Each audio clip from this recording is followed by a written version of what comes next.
사순절은 우리 영혼의 안경을 닦는 시간입니다.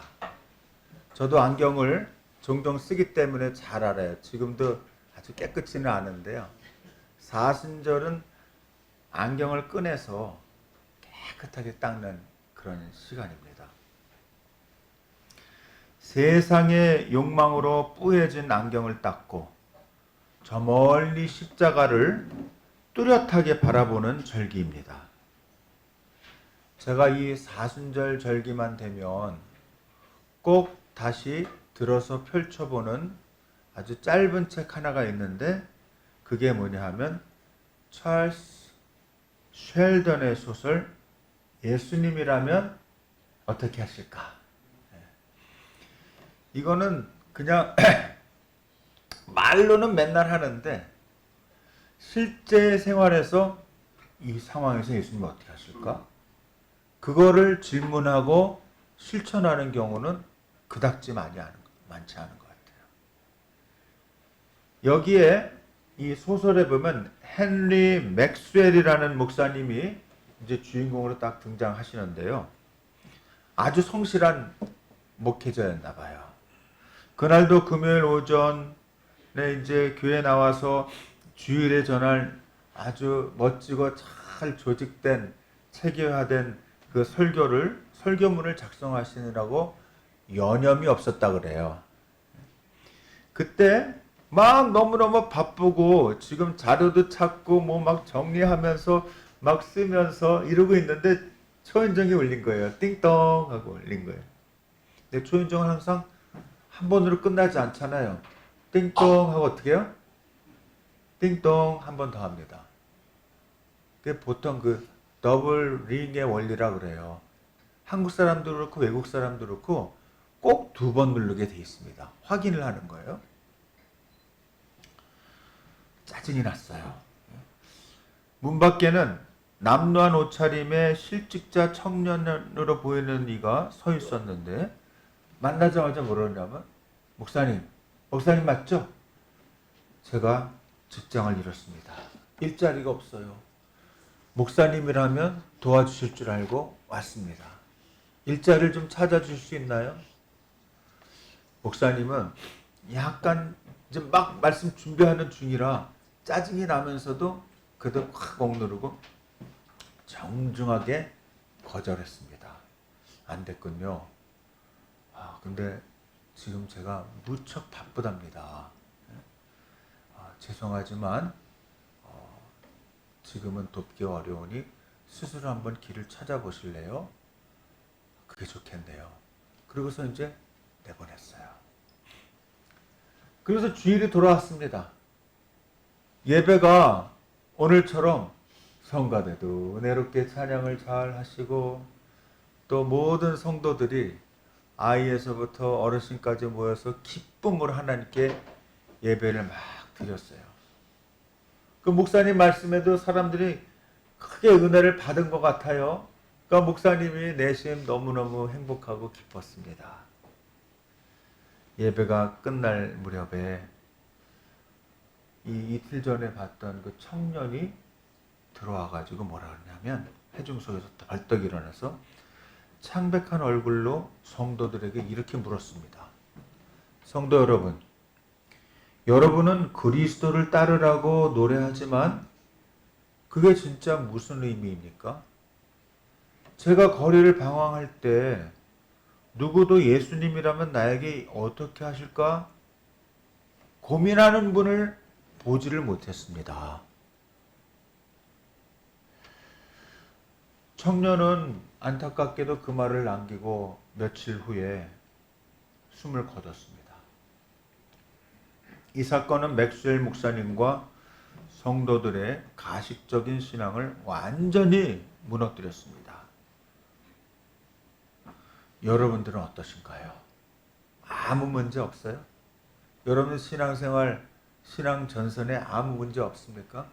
지금 다 모든 것이 다 잘 되고 있어요? All is well이에요? 모든 건 아무 문제 없다.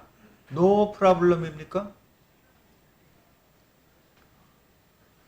어쩌면 어떤 사람은 예배당은 계속 나오지만 종교인으로 존재하는 경우가 많이 있겠고, 아니면 예배당 밖에서도 이 안에서 드리는 은혜로운 그리스도인의 모습을 밖에서도 유지하면서 예배당 밖에서도 그리스도인으로 사는 사람들도 우리 중에 많을 겁니다.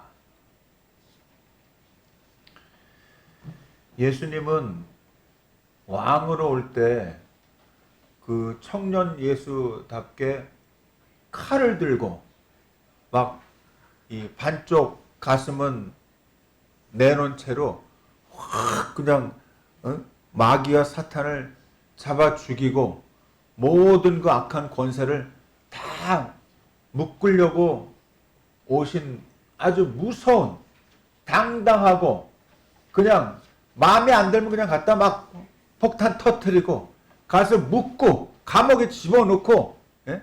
아주 몰살시키고 그런 예수님의 모습으로 오는 걸로 우리가 착각하고 있지 않습니까? 예수님은 결코 그렇게 오시지 않았다는 거죠. 오히려 고난받는 어린 양으로 오셨다는 거예요. 잠잠하고 털을 깎는데도 소리조차 지르지 아니하시고 잠잠히 도수장으로 끌려가는 어린 양처럼 우리 곁으로 오셨다는 거예요. 왜? 우리를 정복하려고, 우리를 다 한꺼번에 싹 정리하려고 오시는 게 아니고 우리의 죄를 담당하시고 오히려 우리의 죄를 짊어지시고 고난의 종, 고난받는 어린 양으로 오시기 위해서 그렇게 오신 겁니다. 우리가 이 질문에 답하기 위해서는 먼저 우리가 따르는 예수님이 어떤 분인지를 알아야 됩니다. 약 700년의 시간을 사이에 둔 이사야 선지자와 베드로 사도는 한 목소리로 그분을 이렇게 증언합니다. 아까 제가 풀어서 얘기했지만 이사야서 53장 6절을 보면요. 우리는 다 양 같아서 그릇 행하여 각기 제 길로 갔거늘, 그런 표현이 나와요. 전 이 말씀을 읽으면서 저의 모습을 다시 조명해 보았어요. 제가 생각보다 고집이 되게 세더라고요. 저는 사실 겉으로는 굉장히 부드러운 남자입니다. 그래서 이제 어떤 사람들은 저를 좋아하는 사람도 있어요. 목사님 부드러운 남자 같아요.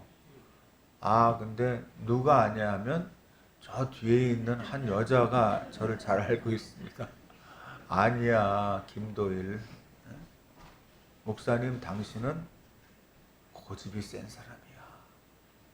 어떻게 해서든지 자기가 세운 목적, 그 가는 길에 뭐 잘못된 게 있으면 고치겠으나 남의 말을 듣기보다는 결국은 당신의 뜻을 관철하는 고집쟁이야. 저는 남을 볼 때만 그렇게 판단했거든요. 저 사람 고집쟁이야. 평생 안 고치네. 근데 제가 저를 보니까 정말 양같이, 양이 고집이 세거든요. 순한데 고집이 센 거예요. 죽을 때 보면 이렇게 뭐 심장에다 뭐 콕 집어넣으면 찍소리도 안 하고 끽 하고 죽기는 하는데 죽는 그 순간까지는 제 고집대로 삽니다.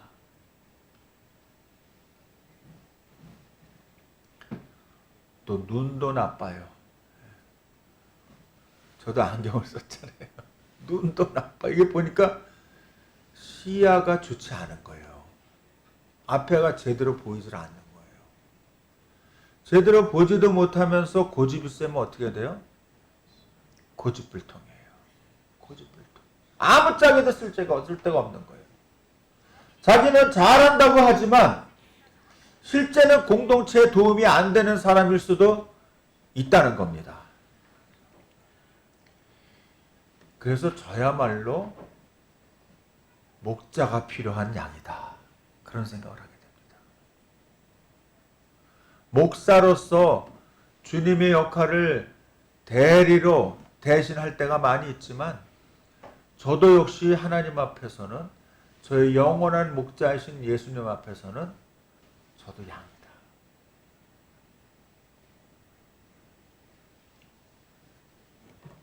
여러분들에게도 이 질문을 드리고 싶습니다.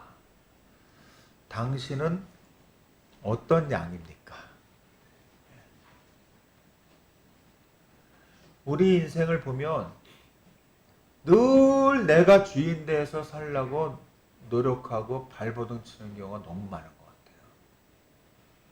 저희 주변에도 이렇게 나이가 적고 많은 친구들, 대부분 이제 공부를 조금 많이 한 사람들이에요.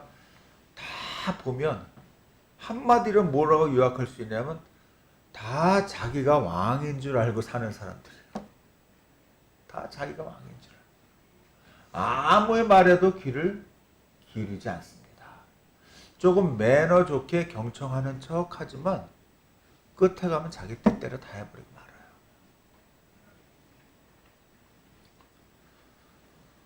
내가 주인 되어 내 맘대로 살면 잘 될 줄 알았는데 알고 보니까 결과는 늘 방황과 상처뿐입니다. 그런데 하나님은 어떻게 하셨습니까? 여호와께서는 우리 모두의 죄악을 그에게, 예수님께 다 담당시키셨도다. 여기 담당시키셨도다 하는 그 말이 히브리 말로는 히프기야라는 단어인데요. 이건 뭐냐면 폭풍처럼 쏟아붓다, 또 충돌시키다, 그런 거예요. 우리가 맞아야 될 심판의 폭풍을 예수님이 앞서서 대신 맞아주는 거예요.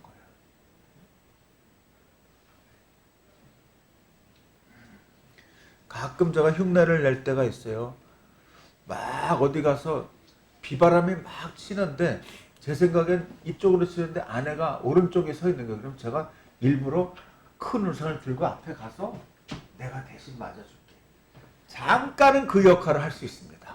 잠깐은. 그러나 예수님처럼 우리가 맞아야 될 그 심판의 폭풍을 아예 대놓고 앞에 가셔서 다 맞으시는 분은 인간은 없다는 거예요. 그런 사람. 7절을 보십시오. 그 고통의 폭풍 속에서 주님은 어떻게 하셨습니까? 그가 곤욕을 당하여 괴로울 때에도 그의 입을 열지 아니하셨으며 침묵하셨어요. 왜일까요? 무능하고 아무것도 할 줄 몰라서가 아닙니다. 그 침묵이 우리를 살리는 유일한 기름을 아시기 때문에 그러는 거예요. 막 대신 싸워줄 때 뭐 칼이나 창으로 그 나쁜 적들을 때려 부시는 걸로 하지 아니하고 오히려 침묵으로 우리 앞에서 묵묵히 모든 심판의 그 폭풍을 다 맞는 거예요. 대신.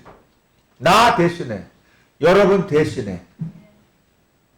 이런 주님께 감사하는 성도들 되실 수 있기를 바랍니다.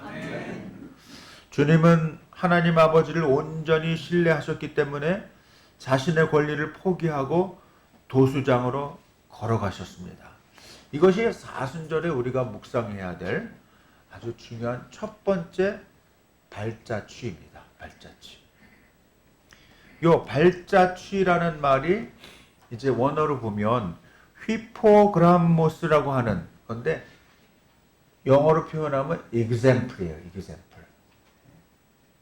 예수라는 본보기. 예수님이 우리의 본보기가 되신 거예요. 이제 베드로 사도는 이 베드로 전서에서 이 고난의 발자취를 우리의 일상으로 가져오는데요. 2장 21절 보시면 그리스도도 너희를 위하여 고난을 받아서 너희에게 본을 끼쳐, 우리가 평소에 잘 안 쓰는 말이에요. 본을 끼쳐 그 자취를 따라오게 하려 하셨느니라. 본을 끼쳐, 그 말은 뭐냐면 as an example 그래요. 샘플로 그렇게 해주셨다는 거예요. 우리 대신 우리에게 본보기를 보여주신 거예요.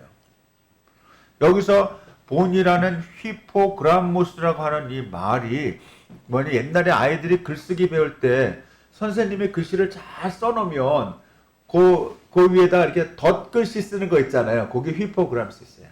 그람모스예요. 종이로 베껴 쓰는 거. 밑글자가 이 밑에 있는 발자취라는 거죠.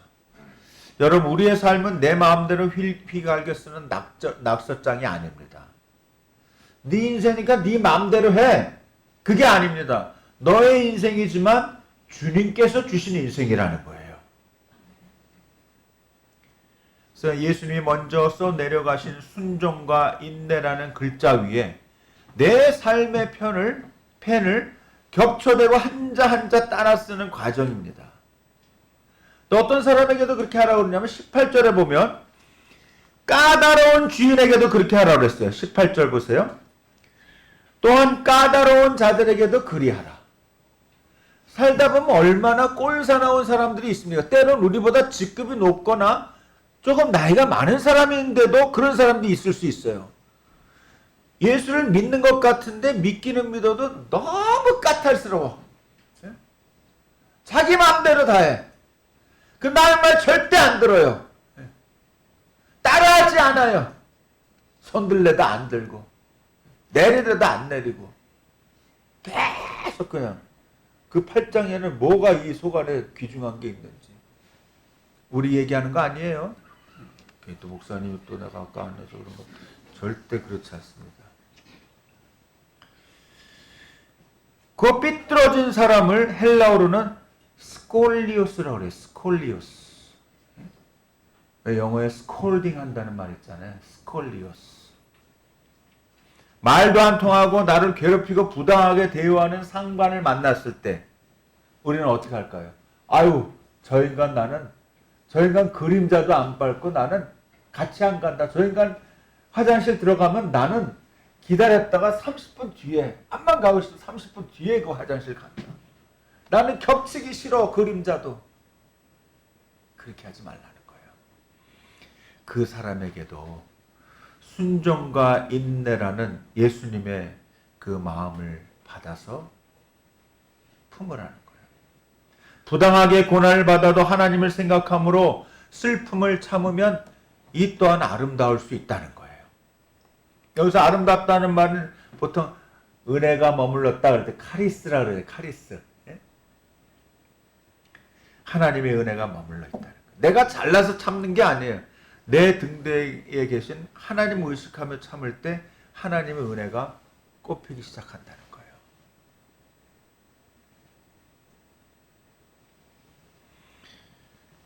조개의 부드러운 살 속에서 살 속으로 까칠까칠한 모래가 그 조개의 부드러운 살로 들어오면 조개는 막 죽을 것 같다 그래요. 나 지금 이렇게 말랑말랑한 살에 왜 이 모래가 들어와가지고 나 어떻게 견뎌? 죽을 것 같은 통증을 조개가 견뎌낸다는 거예요. 이때 조개가 모래를 원망하면서 가만히 있으면 살이 썩어서 죽고 만대요. 근데 건강한 조개는 자기 몸에서 낙하라는 진액을 막 내보낸다고 그럽니다. 그 모래가 들어왔을 때. 그러면서 그 아픔의 원인인 모래알을 오히려 감싸기 시작한대요. 아까 그 까다로운 스콜리오스 삐뚤어진 사람을 이렇게 감싸고 하는 그런 것처럼 그렇게 해서 모래알을 감싸면 수만 번 수억 번 감싸고 감쌀 때 그 고통의 씨앗이었던 모래알이 세상에 세월이 지나면 영롱한 진저알이 된다는 거예요. 할렐루야. 여러분 삶에도 그런 인내와 각고의 노력을 통해서 그런 아름다운 진주알이 많이 열리는 삶이 되시기를 바랍니다. 아멘. 제가 아침에 카톡을 딱 열었더니 고대원이라는 한 젊은 목사님, 제가 사랑하는 목사님인데요. 이 목사님은 교회는 조그맣지만 늘 십자가 전시회를 해요.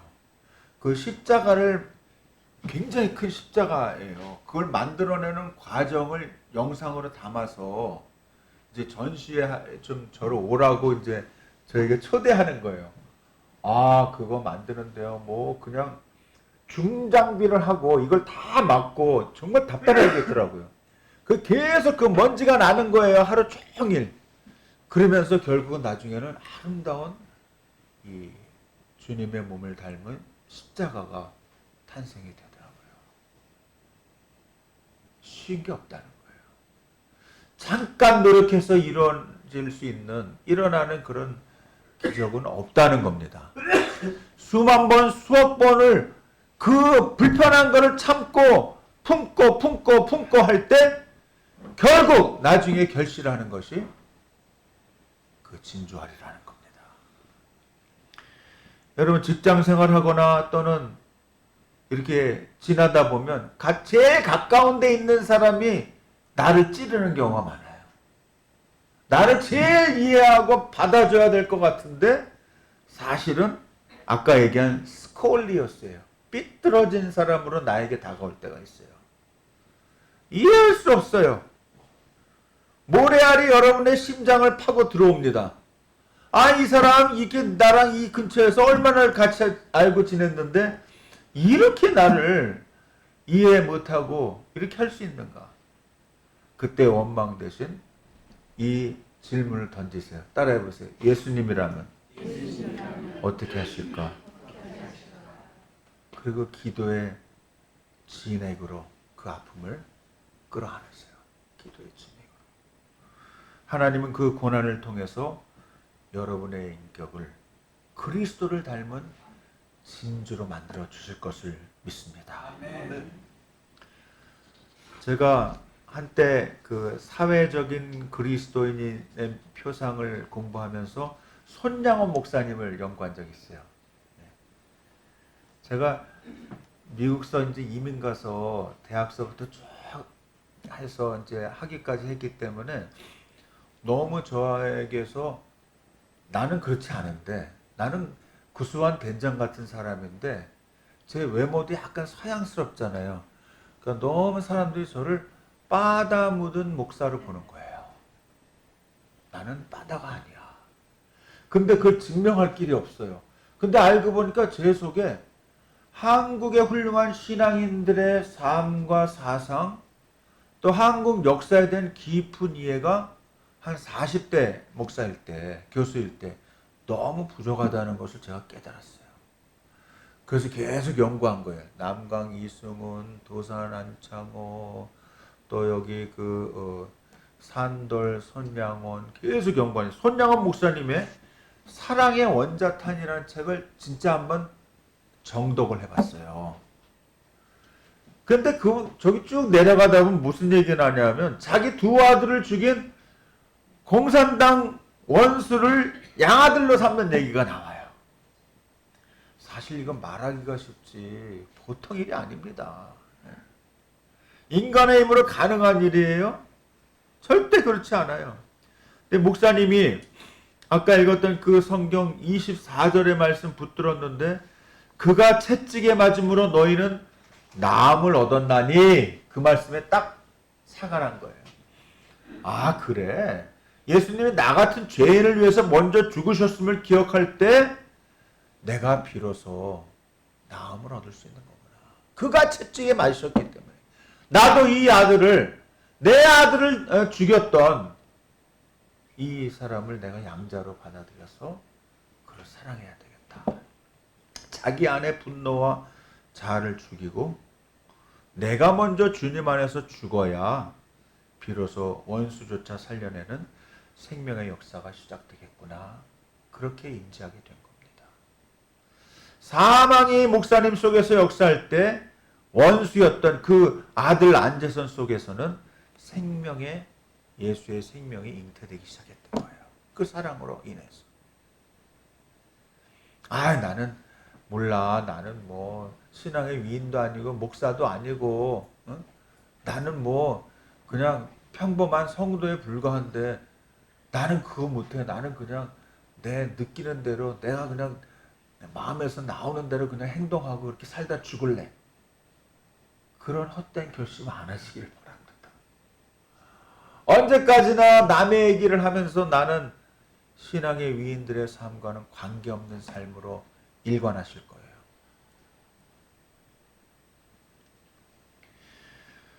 베드로는 2장 2절에서 신령한 젖을 사모하라고 베드로전서 2장 2절에 말했습니다.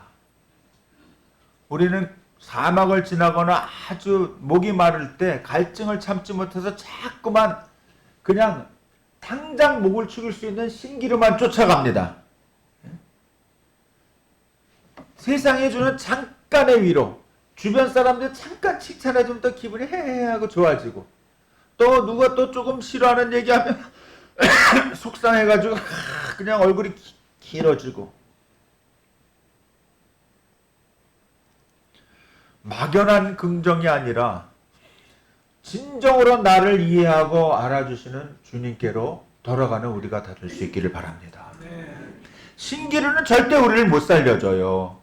달려가서 움켜쥐려 하면 모래바람처럼 흩어질 뿐입니다. 신기루가 아닌 진정한 오아시스를 살아있고 항상 있는 하나님의 말씀을 마셔야 합니다. 잎사귀만 화려하고 멋있는 화차는 가뭄이 오면 금방 시들지만 말씀이라는 깊은 땅속에 뿌리를 내린 화초는 절대 금세 죽지 않습니다. 환란이 와도.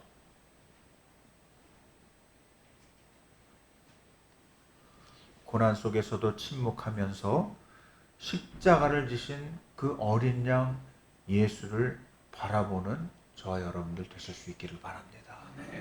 다른 데서는 희망이 없어요. 세상에 어떤 지도자가 우리를 행복하게 해주는 게 아닙니다. 세상에 어떤 이념이 우리를 영생으로 인도하는 게 아닙니다. 오직 우리의 모든 죄와 우리가 받을 심판을 다 짊어지시고 묵묵히 십자가의 길을 가신 예수님을 바라보는 우리 모두, 이 사순절에 진정 예수님을 따라가는 우리가 될 수 있기를 바랍니다. 그래서 제가 이제 설교를 마무리하고 싶어요. 헨리 맥스웰 목사님은 실직자 청년의 죽음 이후에 결심을 했어요. 결단을 했어요. 자신의 비교적 화려하지는 않았지만 그래도 비교적 안락한 삶을 이제 내려놓고 모든 선택의 순간마다 이 앞자를 보면 영어로 하면 WWJD What would Jesus do? 예수님이라면 어떻게 하실까? 이 순간에 여러분들 그 질문을 해보세요. What would Jesus do? WWJD. 그 작은 질문 하나가 개인을 넘어서 교회를, 또 교회를 넘어서 도시 전체를, 도시를 넘어서서 한반도 바깥으로 이 지구촌을 품을 수 있는 그런 하나님의 일을 할 그런 인재가 된다는 것을 기억하시기 바랍니다. 우리 손주들에게도 너 공부 열심히 해가지고 무슨 자격증 따가지고 편안하게 매달 몇 억씩 받으면서 그렇게 일해야 되는 거야. 그렇게 가르치지 말고, 얘야 열심히 공부하는 거 중요하고 또 성적 잘 받아서 네가 어떤 자격증도 따고 무슨 고시에도 패스하고 그런 건 너무 중요하지만 목적을 잘 세워야 된다. 예수님이라면 이 순간에 이 공부를 통하여 무엇을 이루시기를 원하실까? 그 질문을 해야 되는 거야.